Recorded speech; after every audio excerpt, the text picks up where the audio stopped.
Bosen bikin super kartu, dibelai angin pula. Waktunya super. Super mulai ngejreng, asamnya wow, super shocking, manis di ending. Yuk, langsung on lagi. Super mulai ngejreng, langsung on lagi. Cobain yuk.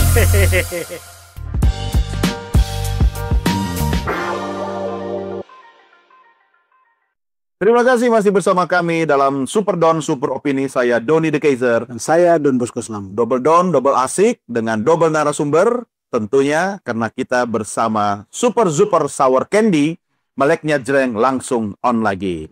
Saya tiap segmen ini makan satu, makan dua. Jadi on terus ini. Wah. Ya cuma kita kan tadi dapat alert nih ya, dari Jenderal Martinus sama Mas Reza. Jangan kita abai. Ya. Nah, Pak Martinus, ini saya pengen tahu, karena kalau Anda melihat di TKP, ya, di lapangan, anak ini kemudian membawa senjata, apa itu namanya?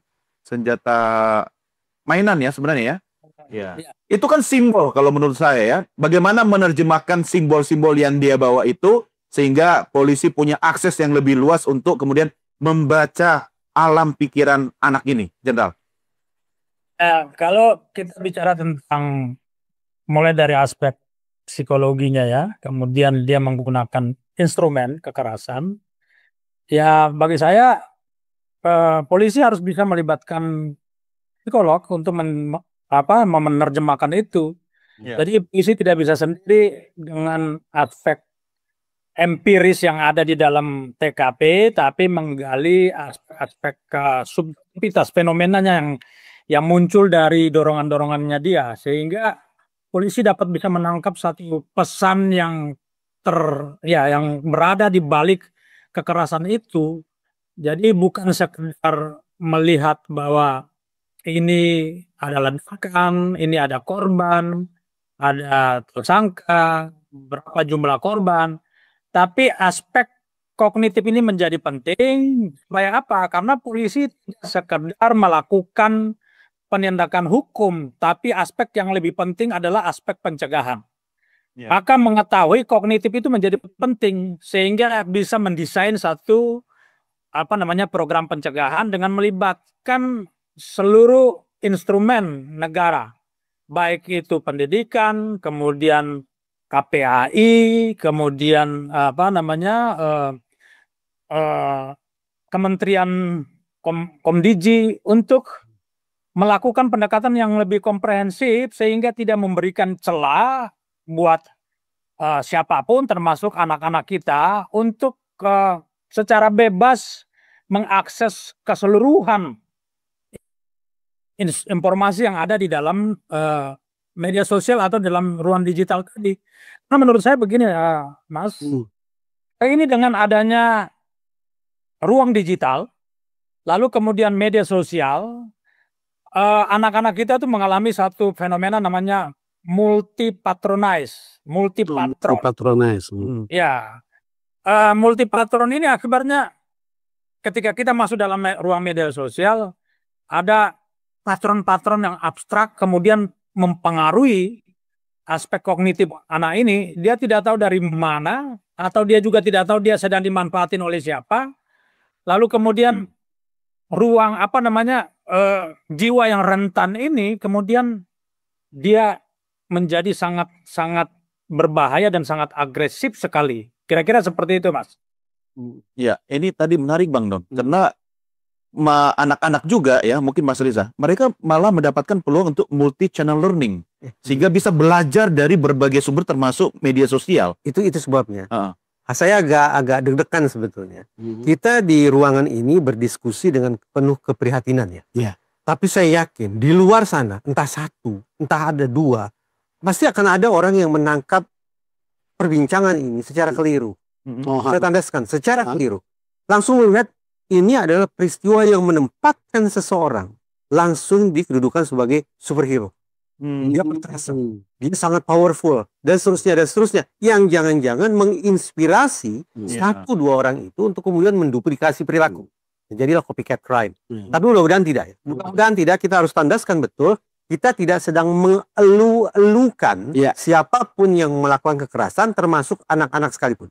Dan kita harus yakinkan kepada publik, ini tergantung pada otoritas penegakan hukum, bahwa agar muncul efek gentar sekaligus efek jerah, proses penegakan hukumnya harus berlangsung secara cepat dan ajak. Kalau kasus ini butuh 4 bulan, 5 bulan, 6 bulan baru sampai ke pengadilan, maka paling tidak sudah ada satu syarat yang tidak terpenuhi.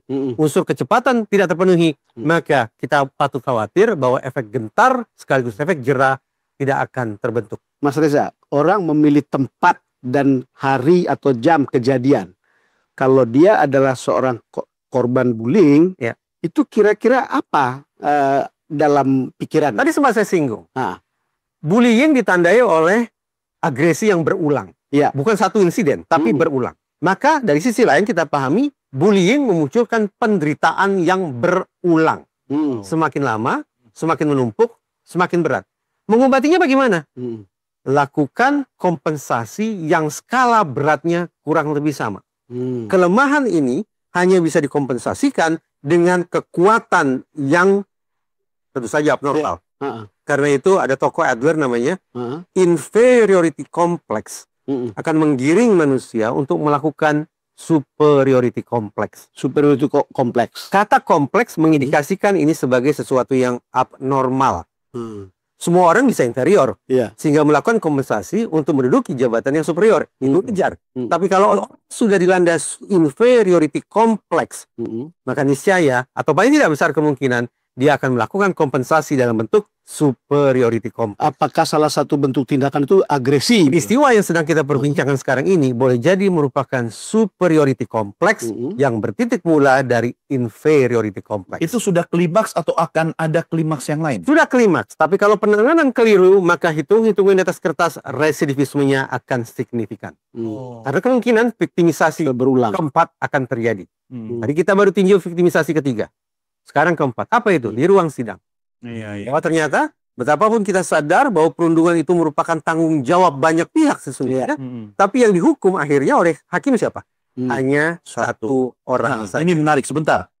Jadi saya kaitkan dengan statementnya Mas Reza terkait juga dengan undang-undang kita kan bahwa pelaku ini harusnya mendapatkan perlakuan khusus begitu ya? Perlindungan fisik. Ya, nah bagaimana nih Jenderal Martinus melihat ini? Ya, kalau kita kembali kepada ini usia anak ya, anak ini kan 18 tahun kurang, artinya dia masih ada di ruang atau di kategori anak yang berhadapan dengan hukum. Nah, biasanya kalau kita menghadapi kasus seperti ini, maka kita merujuk kepada dua undang-undang, yaitu Undang-Undang Perlindungan Anak dan Undang-Undang Peradilan Anak. Lalu ketika kita membawa dia ke ruang hukum, yang pertama kita harus menghilangkan atribut-atribut yang membuat dia takut. Biasanya kan kalau polisi, kemudian ada simbol-simbol kepolisian itu kan dengan kan seperti dulu kita waktu masih kecil kalau kita nakal ada polisi, itu tidak boleh terjadi di ruang itu sekarang. Jadi dia harus dibawa di ruang di mana dia merasa nyaman. Karena penghukuman terhadap anak ini sebenarnya bukan penghukuman, tapi aspek untuk memulihkan psikologi, memulihkan psikologi dia. Nah, tentang kejahatan yang dilakukan oleh anak ini ada hubungannya pasti dengan psikologi yang terganggu. Nah, itu yang pertama. Yang kedua, kita melihat bagaimana SOP yang dibangun oleh Undang-Undang Peradilan Anak ini. Dia melakukan kejahatan yang hukumannya di bawah 7 tahun, maka itu bisa berlaku penyelesaian di luar peradilan. Tapi hari ini kan kita sedang berhadapan dengan kasus yang sangat besar. Maka kita harus melakukan penyelidikan dan peradilan sesuai dengan hukum pidana biasa, namun asasnya atau acaranya harus berbeda. Mulai dari masa penahanan. Penahanannya cuma separuh dari orang dewasa. Kemudian pada saat mulai penyidikan sampai selesai, sampai peradilan, sampai pun eksekusi pidananya, itu harus ada didampingi oleh psikolog, kemudian ada lembaga yang melakukan pembinaan terhadap anak tersebut, supaya aspek psikologinya itu tetap kita jaga bahwa dia tidak tertekan oleh proses peradilan tersebut. Nah, kira-kira seperti itu. Makasih. Oke.